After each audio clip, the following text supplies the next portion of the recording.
नमस्कार दोस्तों, स्वागत है एक नए अपडेट के साथ। और ये central university of south Bihar गया के रिगार्डिंग है। हाँ, आप बिल्कुल सही समझ रहे हैं, ये पीएचडी की रिगार्डिंग ही है। तो यूनिवर्सिटी के वेबसाइट पे जस्ट कल ही एक नोटिस आया है और वो पीएचडी से रिलेटेड है 2024-25 के लिए। तो देखते हैं नोटिफिकेशन इसका। ये देख लीजिए, यहाँ से आप अप्लाई कर सकते हैं, लेकिन पहले हम लोग नोटिफिकेशन देखते हैं इसका।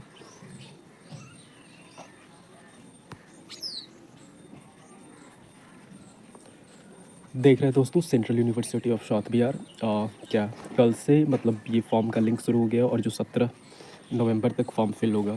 और हाल फिलहाल जो टीएमबीयू का भी है वो आज से शुरू है, 29 से लेकर के वो भी शायद 17 या 20 नवंबर तक है। तो इसमें सीट का तो वो बाइफर्केशन नहीं दिया है कि नेट और पैट के थ्रू होगा, लेकिन हाँ, पैट तो इसमें होता नहीं है। जिनका नेट क्वालिफाई है या जिनका जेआरएफ है वही लोग इसमें अप्लाई कर सकते हैं। तो देख सकते हैं टोटल नंबर ऑफ सीट्स वगैरह का कितना दिया हुआ है। कुछ में सीट्स अच्छे खासे हैं और कुछ में बहुत कम ही है, मतलब टोटल 253 सीट्स हैं। और जैसे पॉलिटिकल साइंस में देख सकते हैं बस 4 और जनरल में और 7 ओवरऑल सीट है यहाँ पे। और सबसे ज़्यादा सीट्स कहाँ पे होगा, तो सबसे ज़्यादा लगभग PhD in law and governance, उसमें 30 है सबसे ज़्यादा, मैक्सिमम यही है। तो देखिए इसका क्या दिया हुआ है। आप ये जो सामर्थ पोर्टल है CUSV एडमिनिस्ट्रेशन samarth.edu.in, मतलब ये सेंट्रलाइज्ड होता है। लगभग सारे सेंट्रल यूनिवर्सिटी का सामर्थ पोर्टल के थ्रू ही पीएचडी का एडमिशन, पैट का एडमिशन के लिए आप अप्लाई कर सकते हैं। तो एजुकेशनल क्वालिफिकेशन इसका जो है दिया हुआ है वो जो यूजीसी पब्लिश किया था 27 मार्च को, वो पैट और ये क्या बोलते हैं, पैट की जगह पे नेट और जेआरएफ वालों का 3 कैटेगरी में जो डिवाइड किया है। जेआरएफ होंगे वो सारे के लिए एडमिशन में एलिजिबल होंगे, और कैटेगरी 2 जिसमें जिनका नेट क्वालिफाई है वो नेट और पीएचडी में एडमिशन, और कैटेगरी 3 तो इसमें बस क्या बोलते हैं, जेआरएफ इनको नहीं ला होगा और असिस्टेंट प्रोफेसर के लिए भी नहीं ला होंगे। बस पीएचडी में एडमिशन के लिए ये 1 साल के लिए वैलिड होगा। तो देखिए ये मतलब ये खुद ही बोल दिया है कि ऐसे हम लोग लेंगे एडमिशन वगैरह जो भी है। तो इसमें देखिए क्या दिया होगा, admission under JRF category shall be made as per UGC. मतलब जो जेआरएफ है पहले से 2023 या उससे पहले का, वो तो उसी कैटेगरी के अंदर आएगा, ठीक है। जो 2024 तक जो भी वैलिड है वो उनका एडमिशन होगा, ये अप्लाई कर सकते हैं। लेकिन वही कैटेगरी 2 और कैटेगरी 3 में इनमें दिया गया है कि जैसे यूजीसी नेट या UGC SIR NET national level test 2024 में वो मतलब उनको देना है, दिए हुए हैं वही अप्लाई कर सकते हैं।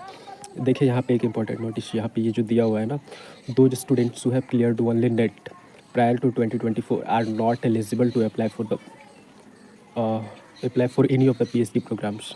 मतलब जिनका बस नेट क्लियर है ना, जिनका बस नेट क्लियर है वो ये 2024 से पहले जिनका बस नेट क्लियर है वो यहाँ अप्लाई नहीं कर सकते, एलिजिबल नहीं है अप्लाई करने के लिए। तो मतलब 2024 जून वाला जो एग्ज़ाम दिए हैं उनके पास वैलिड स्कोर कार्ड है, और नेट या फॉर पीएचडी एडमिशन के लिए जो क्वालिफाई है वही यहाँ पे एडमिशन के लिए अप्लाई कर सकते हैं। एनेक्चर 1 में हम लोग देखेंगे इसका किस डिपार्टमेंट में ऑफ़र किया जा रहा है और मिनिमम एजुकेशनल क्वालिफिकेशन क्या है वो बाद में हम लोग देखेंगे। फिर वही रिजर्वेशन पॉलिसी 5% मार्क्स मतलब रिलैक्सेशन होगा SC ST OBC और नॉन क्रीमिलियर EWS और डिफरेंटली एबल्ड जो भी कैटेगरीज में आ जाएंगे उन लोग के लिए। फार्मेसी में जिनके पास GPAT का वैलिड स्कोर होगा वही लोग अप्लाई कर पाएंगे। तो ऑनलाइन एप्लीकेशन फॉर्म 28/10 से स्टार्ट हो रहा है और जो 17 नवंबर तक चलेगा। Declaration of list short listed candidates for interview 20 नवंबर को ये लिस्ट अपडेट कर देंगे जो इंटरव्यू जिनको जाना होगा। Verification of documents and interview of short listed candidates 1 सप्ताह के अंदर, मतलब उसके 1 सप्ताह के बाद हो जाएगा 28 से 29 नवंबर में। फिर एडमिशन के लिए जो पहला लिस्ट निकलेगा वो 6 दिसंबर, और एडमिशन फ़ी का सबमिशन जो होगा वो 6 से 10 दिसंबर के बीच में होगा। Provisionally declaration of final list पर provisionally admitted students in PhD program, मतलब 16 दिसंबर तक ये जितना भी इनरोल होंगे वो एडमिट स्टूडेंट का ये लिस्ट रिलीज़ कर देंगे। और 2 जनवरी 2025 से रिस्पेक्टिव डिपार्टमेंट में क्लास ज्वाइन करने के लिए मतलब ये लोग क्लास स्टार्ट कर देंगे।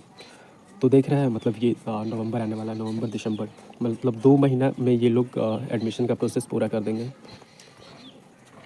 हाउ टू अप्लाई में यहाँ आपको जाना है, ये फिर आपको एक रजिस्ट्रेशन पोर्टल होगा, उसको करवाना, रजिस्ट्रेशन पोर्टल पे रजिस्ट्रेशन करवाना होगा।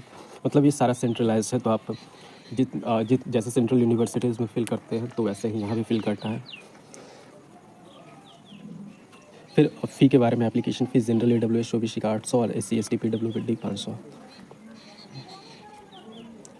तो देखिए सिलेक्शन प्रोसेस में यहाँ बताया गया है ना, जिनका नेट JRF होगा, ये UGC CSIR JRF होगा, उनका 100% जो होगा ना वेटेज होगा, वो इंटरव्यू का वेटेज होगा 100%।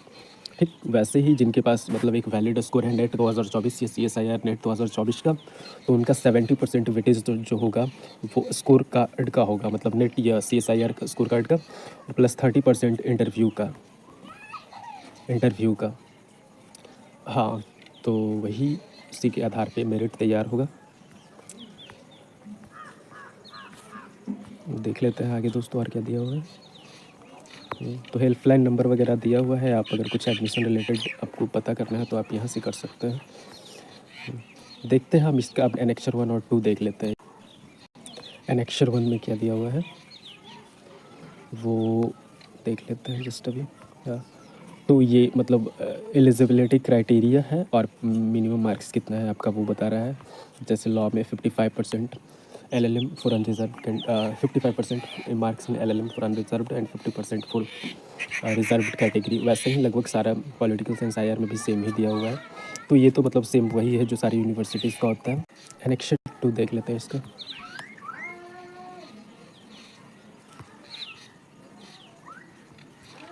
तो ये documents required at the time of interview, तो जिसमें भी आपका मतलब जो रिसर्च प्रपोजल होगा उसका 5 कॉपीज़ लेके जाना है। और इसमें मेंशन कर दिया गया है introduction, objective, research methodology and relevance of the subject in 100 words approx आपको लेके जाना है। आपको प्रेजेंटेशन देना होगा इंटरव्यू के वक्त, और क्या क्या डॉक्यूमेंट्स लेके जाना है वो भी यहाँ पे बताया हुआ है ना।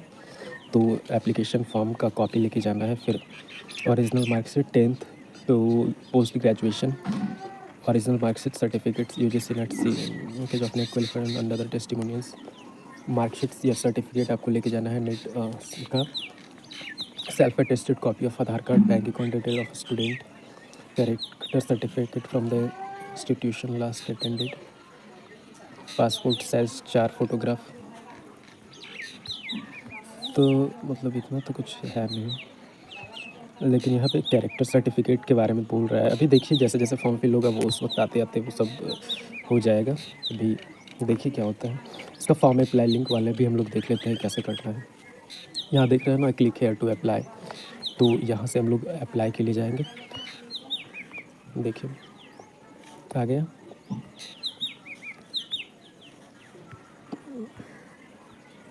तो यहाँ पे न्यू रजिस्ट्रेशन का ऑप्शन है ना, यहाँ आपको जाके रजिस्ट्रेशन करना है। तो वही ये सब आपको देना होगा। फिर जो आपका रजिस्टर करने के बाद एक लॉगिन और पासवर्ड आएगा वहाँ, फिर उसको आप क्या बोलते हैं लॉगिन कीजिएगा, तो फिर फॉर्म का वो आ जाएगा यहाँ से लॉगिन करने पे। तो ठीक है दोस्तों, फिर अब मिलते हैं अगले अपडेट के साथ। आप टेलीग्राम ज्वाइन कर सकते हैं हम लोग का, जो टेलीग्राम लिंक है जस्ट मैं आपको डिस्क्रिप्शन में दे दूँगा। चलिए ठीक है, फिर धन्यवाद, ऑल द बेस्ट।